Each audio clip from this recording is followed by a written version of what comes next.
Why are so many dogs suffering from health issues? Actress Katherine Heigl, who's helped save over 16,000 dogs through her foundation, says she's seeing more issues with dog joints, odors, and health than ever before. And after doing a ton of research, she feels there's one place we can look to improve any dog's health: their food. What she's discovered is that the way many dog foods are made can actually create toxins that could be wrecking our dog's health. And this is true even for many premium brands. Fortunately, she found that just by adding a few special superfoods to her dog's food, she saw huge transformations in their health. She's made a 20-minute video explaining step by step how anyone can do the same thing to see incredible changes in their dog's health. Listener, I've watched this video, and honestly, it's 20 minutes well spent. The health of my animals means everything to me. This stuff has improved the coats and energy of mine, and they love it. Normally they are picky with food, but they really enjoy this stuff. Go to badlandsfood.com/obscura and watch Catherine's video right now. Again, that's badlandsfood.com/obscura.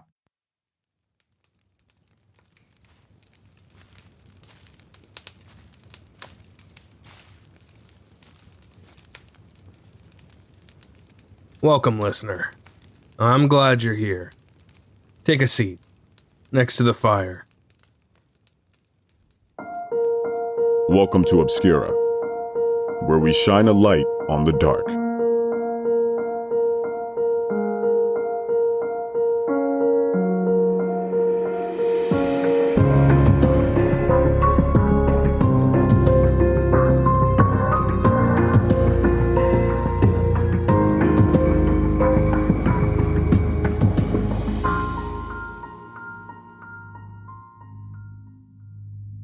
May 30th, 2009, Arivaca, Arizona. Bresenia, age 9, is sleeping in the living room of her home. She's not sleeping in her bedroom because she's so excited that she got a new puppy. At that age, these experiences are so magical for us. Little moments that crystallize in our memory. Her mother told her that her bed was freshly made, with clean sheets. If Bresenia wanted to sleep with the puppy, then it needed to be out in the living room. It was an easy choice for the 9-year-old. Raul Flores, age 29, and 31 years old Gina Marie Gonzalez, his wife, are sleeping in their bed. It's 1 a.m. when someone knocks on their door. Knock in the middle of the night is something we can all agree is disquieting. It's a reminder that the outside world is present outside of our home. The imaginary safe bubble we present in our mind pops the moment a loud knock wakes you from your sleep. Flores climbs out of bed, wiping sleep from his eyes. At the door, he checks the peephole and sees 2 people standing there.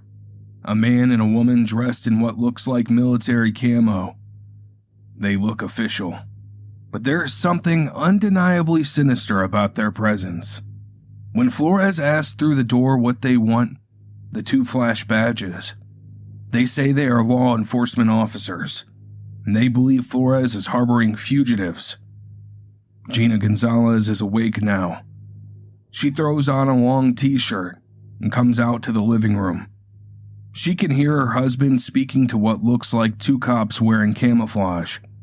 Gina takes a seat next to Brisenia and comforts her daughter. A pale light spills into the otherwise dark living room. A soft yet harsh artificial light. Gina can see her husband back up into the home with his hands up. The flashlight glows, shrouding her husband in an inverse shadow. The man is holding an AK-47 that's wrapped in duct tape. The woman is pointing a flashlight like a cop, holding it just over her head. They tell Flores to take a seat next to his wife and daughter, but slowly, Flores spots the duct tape on the weapon as he seats. He opens his mouth to speak. He knows an official police-issued gun wouldn't have duct tape. That's against regulation. Then suddenly, there's a burst of gunfire Flores falls backwards into the couch, and he knows no more. It was a burst of 5 shots, and Gina watches in horror as her husband is gunned down. Then the assailants turn the gun at her. She has time to scream as she too is shot down. One bullet shatters her thigh. The other fires straight into Gina's chest. The gunman turns to 9-year-old Bresenia. She's crying. The man wants to know where her sister is. Her sister is currently staying at her grandmother's. Through her sobs, she tells the man she won't tell him where she is. Again, pointing the gun at the girl, the gunman asks, "Where is her sister?" Bresenia, wiping tears out of her eyes, gathers herself to speak. But she doesn't rat out her sister. She looks up at this thing, this terrible man, something out of a nightmare, and asks, "Why did you shoot my dad? Why did you shoot my mom?" While staring at the little girl, the gunman begins to reload his weapon. A cold sting of fear hits Bresenia. The 9-year-old says, "Please don't shoot me." But there's little hope in her voice. The first bullet fires through her nose, but it doesn't kill her. She's still pleading and crying and begging for her life.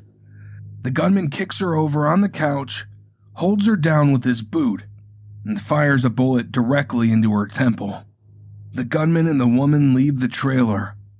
The artificial light follows them. Gina has been playing dead. She lays silently in the dark with her dead family. Suddenly, she hears a noise. It's her daughter, sliding off the couch. Now, Bresenia is convulsing on the floor. Her face is destroyed. Yes, she begins vomiting blood. Gina calls 911 in a panic. She has to save her daughter. She wants to save herself. She doesn't know when and if these people will be back. She needs help before that happens. 911, where's your emergency? Ma'am, somebody just came in and shot my daughter and my husband. They shot them? Please send me What's your Aravaca, Arizona. And what's your? And they shot your husband and your daughter. Are they out conscious? Please, ma'am, please. She's bleeding out of her mouth. And where were they shot? In the head. In the head. Should I pick her up so she's not bleeding? No, I want you to leave her where she is. Okay, what I'm gonna do? Are they still there? The people who are there that shot him? They're coming back in. They're coming back in.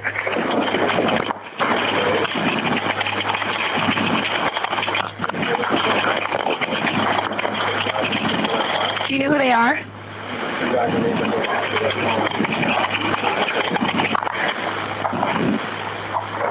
The woman has returned and shouts out, "Oh my God, one of them is still alive." Born in Everett, Washington, Shawna Forde is the leader of the group that shot Gina's husband and child. Shawna suffered from a troubled childhood marked by sexual and physical abuse, abandonment, and teenage prostitution. She suffers from neuropsychological impairments, which stemmed from her traumatic childhood and a stroke suffered in 1996. While on the line with the 911 operator, Gina runs away from this terrible woman to her husband's gun, a pistol left in her husband's dresser for safekeeping. Gina takes cover and crouches between the washer and dryer. She has no idea how many bullets are left in the gun. Suddenly, the artificial light spills down the hall. Last time this glow was a pale rider. Gina hears the boots stomping down the hall. It's the gunman, holding his duct-taped AK-47, the weapon that separated Gina from her husband by eternity. They both have a moment to recognize each other, and they both start firing.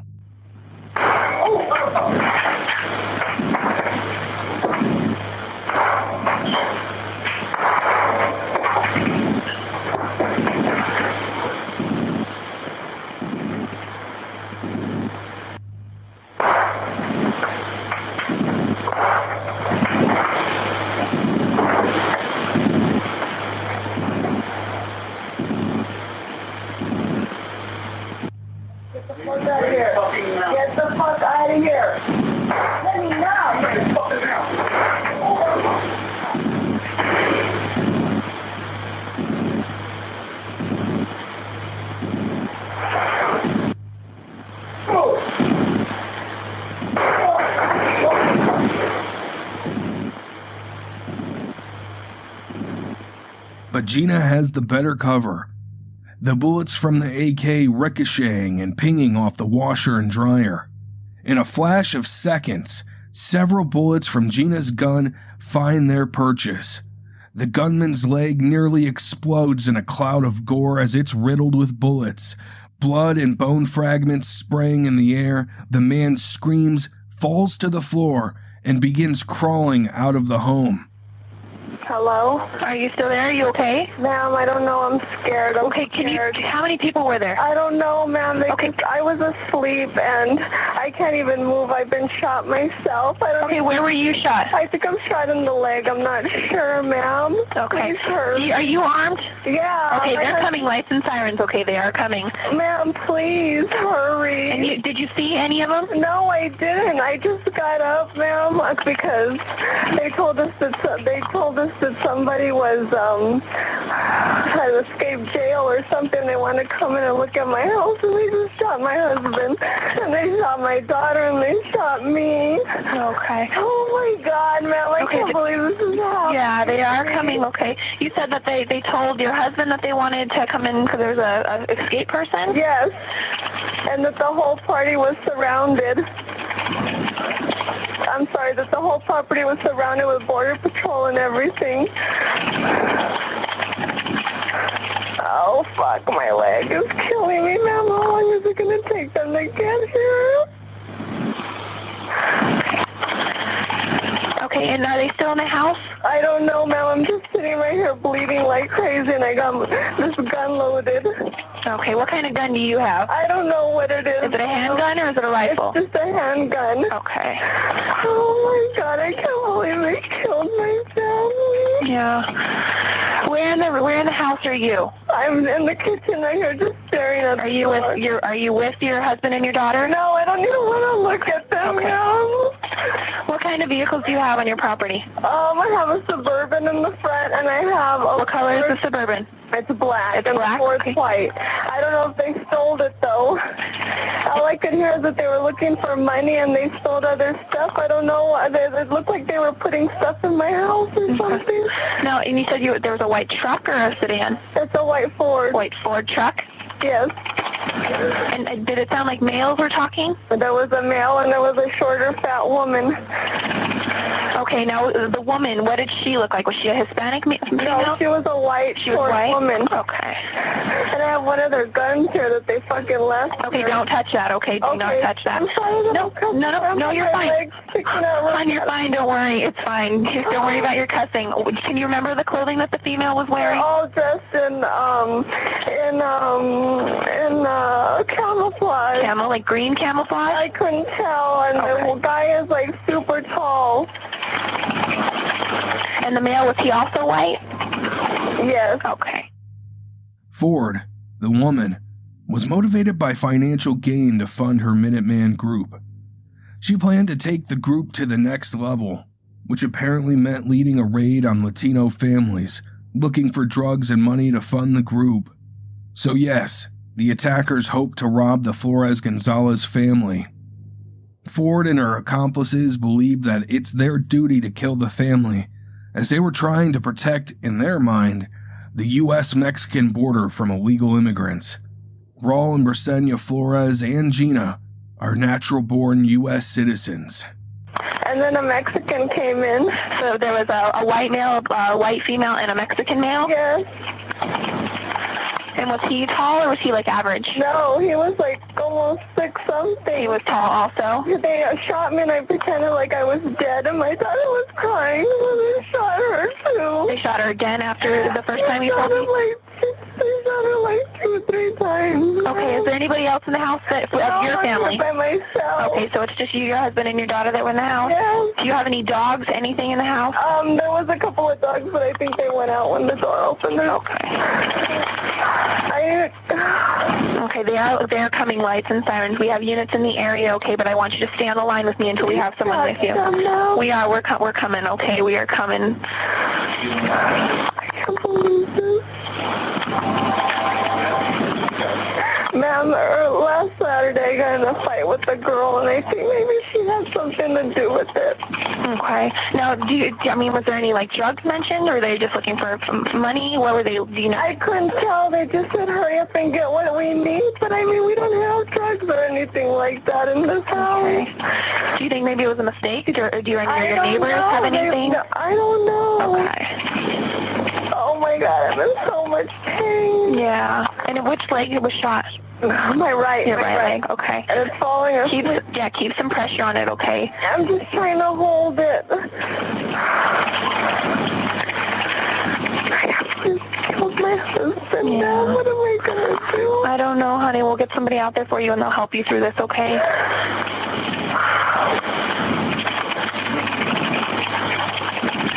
And the gun that you said they left behind, is that a handgun? Ow, ow, ow. Oh, my God. That gun that they left behind, that's a handgun, right? It looks like a sawed-off shotgun or something like that.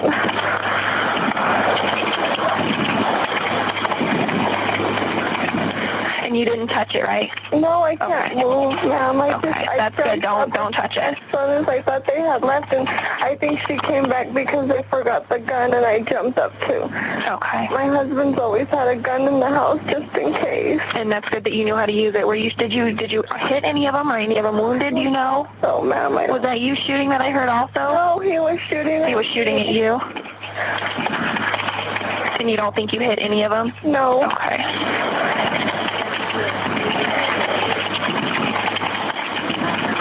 Did you shoot off any rounds from your gun? Yes. Okay. Oh my God, ma'am.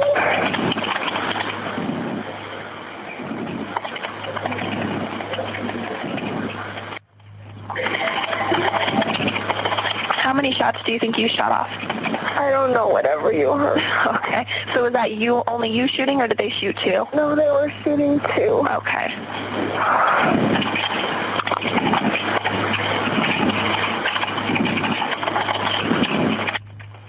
Oh my God. Okay.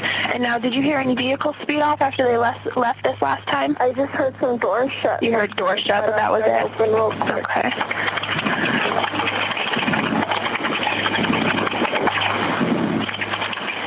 How long is it taking? They should be in the area. I think what they're doing right now is just checking the area, but I'm trying to convince them to get someone to you, okay? So there's multiple units. They have the whole army coming towards you, okay? I need to lay down, ma'am. I'm sorry. That's fine. Lay down, but take the phone with you, okay? Keep me on the line so you can keep me updated on how you're doing. Is your daughter still crying? No, I think she's gone now. Okay. And you're not expecting anybody, right? No family members are coming to visit, anything like that? No, Okay. it's too darn late for that. We were sleeping. Okay.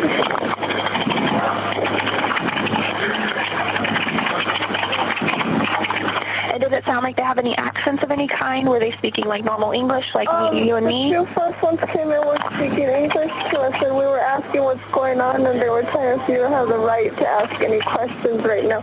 We need to check your house for this, and this. And my husband's like, why do you have tape on your gun? And that's why they shot him. Oh, okay.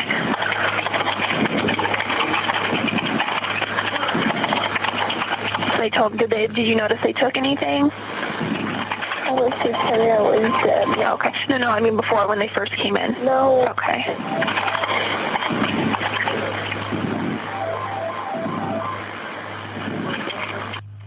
How are you doing? Are you holding up okay? I understand what you just went through, but I don't mean to ask that in that sense, but is your leg, your feet, are you okay? I'm just gonna lay here. Okay.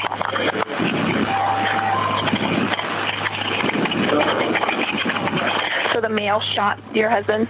Yes. Okay. Was it the white male or the Hispanic male? They didn't come out and tell me. So was there another one besides the three suspects that you told me about? No, hold on, ma'am. There was a lot of them? But the ones you saw, that was the white, the Hispanic, and the female? No, right now I don't know. Okay, I need you to think. I need you to help. Just kind of focus on what I'm saying to you and trying to answer the questions. I know your leg hurts. I understand that your families were shot, but I need you to answer these questions so we can help catch these people, okay?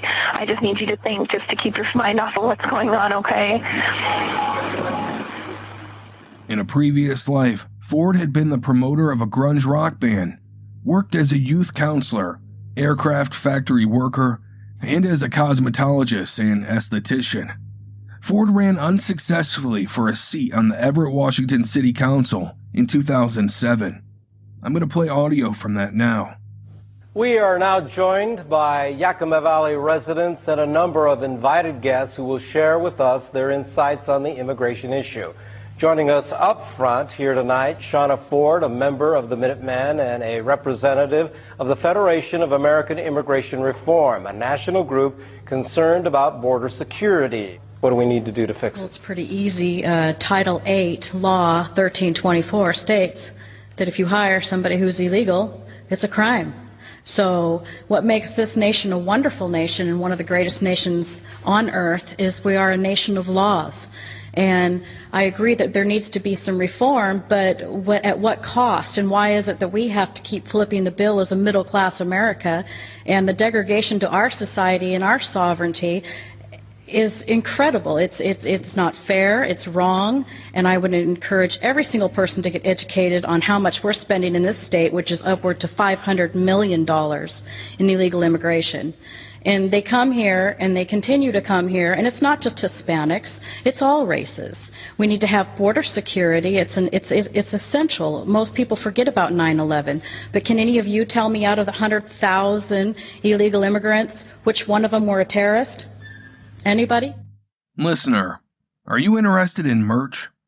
I get merch requests all the time. And so I'm announcing these specialty handcraft mugs called the Shadow and Light Mug, exclusively crafted for fans of Obscura Podcast. You'll have to check them out yourself, and I don't want to waste too much of your time. But if you want these mugs, head to our Patreon. There's a public post, and you don't have to be a member or anything, but you have to see these mugs. They look amazing. They are handcrafted and from Indiana, and they have the Obscura label branded on there. This mug looks like an old discarded thing in the best way, like something found at a crime scene.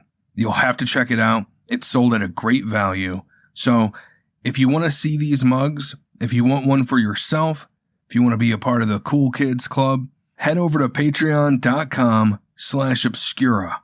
And it's one of the first posts on there. It's open to everyone. They're called the Shadow and Light Mug.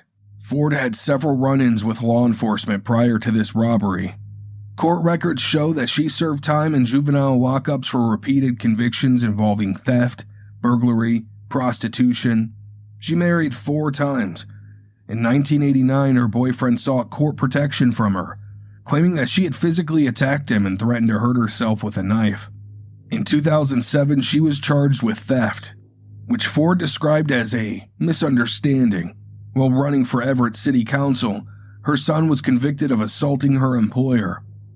In January 2008, Forde accused members of a drug cartel of sexually assaulting and shooting her. However, she later suggested the alleged culprits were actually criminal associates of her son.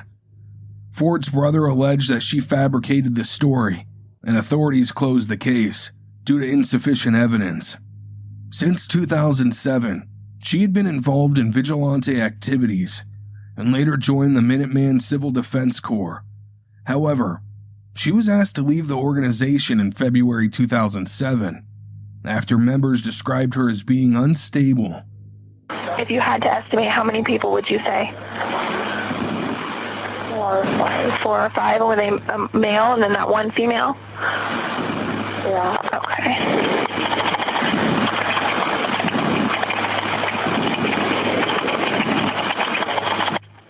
Were they all wearing camouflage? I only saw the first. Only saw the 3. Okay.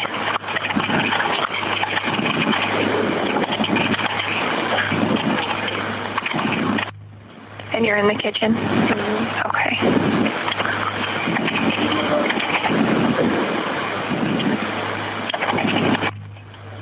And you can't think of any one that would want to hurt you or your family? Mm-hmm. You don't have any family?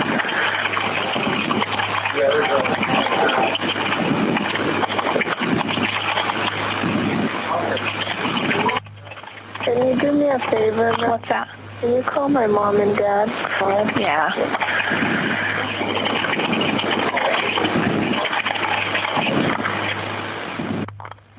What room is your husband and your daughter in? They're right here next to me. They're in the kitchen also? In the living room. Oh, because you're in the living room now? No, they're in the living room. Okay. I ran to the kitchen to get the gun. Okay, so is it like your kitchen and your living room connected? Mm-hmm. Okay.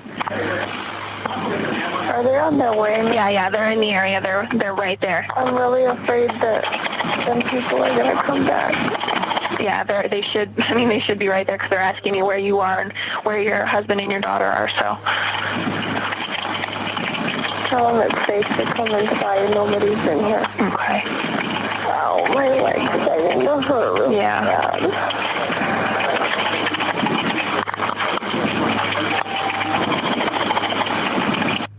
This episode is sponsored by BetterHelp. As we navigate the complex narratives of true crime, it's clear that life's stressors, both big and small, can accumulate, affecting our daily lives and mental health. It's important to have a space to voice these concerns. To unravel the personal mysteries we carry within us, therapy offers a safe space to do just that. It's not only for moments of crisis, but for anyone aiming to foster better coping skills, set healthy boundaries, and ultimately, thrive. BetterHelp facilitates this by providing online therapy that's tailored to your schedule, making it both convenient and flexible. With BetterHelp, starting therapy is straightforward. Fill out a brief questionnaire and get matched with a licensed therapist. If you find your needs aren't being met, you can switch therapists at any time without any additional charges, ensuring you find the right fit for your journey. If you've been considering therapy or curious about how it can help, give BetterHelp a try. Take a moment. Visit BetterHelp.com/Obscura today to get 10% off your first month. That's BetterHelp, HELP.com/Obscura. Take a moment to support your mental health. So you heard me yelling at them. I heard a couple shots, and then I heard you yelling, saying, you said get out or I'm going to shoot you kind of thing, and then I heard more shots. Is that going to be held against me? No, this is self-defense. You're going through a traumatic event, dude. I wouldn't expect anything less. And it's good that you got it on tape. I mean, everything, it's, because you're telling him to get out, and this was after the shots were fired. And I don't know if you shot first. I don't know what happened, but everything that I could hear is on the recording. Can you remember anything about the people that you saw that would make them stand out? She's really short and fat, and he was really super tall, and he was a big guy. Okay, were they wearing any masks, anything? No, his face is painted black. The white guy? Mm-hmm. And was he the only one that had the painted face? Mm-hmm. Okay. That I know of. So like the female that you saw and the other male that you saw, they didn't have black faces? Okay. I only saw the lady. I didn't see the other person that came in. Okay. So the female's face wasn't painted black? No. Could you tell what color hair she had? Did she have a hat on? I didn't even pay attention. Okay. No, I understand. I'm just asking you questions. Oh my God. I can't believe this is happening. And I am so sorry for this. How the heck does this stuff happen? Nobody ever has a reason for these things.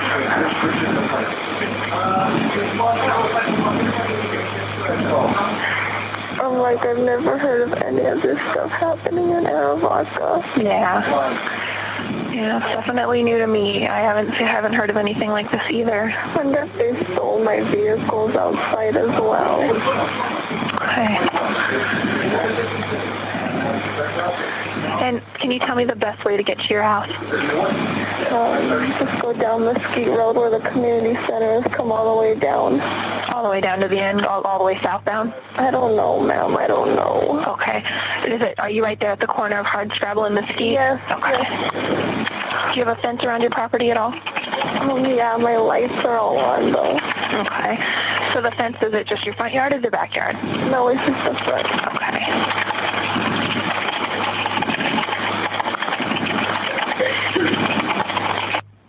And you're right there on the corner. There's no other trailers or anything on the property. I hear somebody pulling up. Is that them or That, scared? no, that should be them. Let me double check though, okay?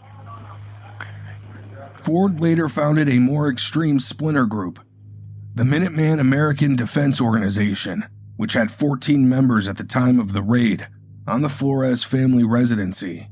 Jason Eugene Gunny Bush, age 38 of Meadowview, Arizona, is MAD's National Director of Operations. Bush is Forde's second in command. He has ties to the Aryan Nation, and in 1997 murdered a man named Hector Lopez Partida. Then, in September 1997, Bush committed an execution-style killing of his Aryan Nation associate, Jonathan Brumstead, for being a, quote, race traitor. Later in 1997, Bush was imprisoned for the theft of a car and unlawful possession of a firearm. You can see why he served as a gunman for this little raid. After being released in 2003, Bush moved to Sandpoint, Idaho, where he lived until 2007. Bush is also suspected in at least 2 additional killings during the latter part of 1997, both likely race-motivated. Bush is alleged to have on 2 separate instances showed up at acquaintances' home, covered in blood, and asking to be allowed to clean up there, as he had, quote, just finished taking care of some business. The third robber is 45-year-old Albert Robert Gasiola. He believed Raul Flores was a competent drug runner and wanted a potential rival dead. Gasiola recruited Shawna Forde and Jason Bush to kill Flores under immigrant-related pretenses. Gasiola had once been imprisoned on marijuana charges from 1992 to 2000. Do you see any flashing lights, anything like that? Huh? Do you see any flashing lights? I can't get up. Okay. You don't see anything like reflecting off the house or anything? Okay.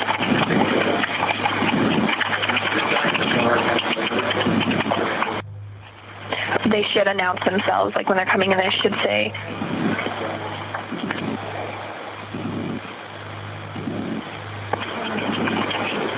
They're pulling out really fast. they're pulling out, like they're leaving. Yeah. Can you see what's going on? Hold on, I need to get the gun. Yeah, yes, get the gun. Are you up? Are you walking? No. Are you crawling? No. Okay, you're still in the same place you were? Okay. Somebody came and took off, ma'am. Is it like gravel on gravel? You could hear the gravel? I hear the dirt. The dirt, okay.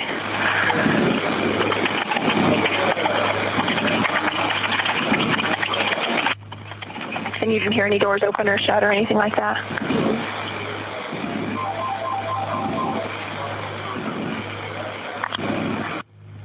Are you hearing anything right now? Okay. I'm hearing cars driving crazy outside. Yeah, there's lots of deputies coming your way, so I'm hoping it's one of them. Do you hear a lot of movement outside? Like, Yeah, I hear cars just driving back and forth. But you can't see outside? Does it sound like they're speeding? Yeah.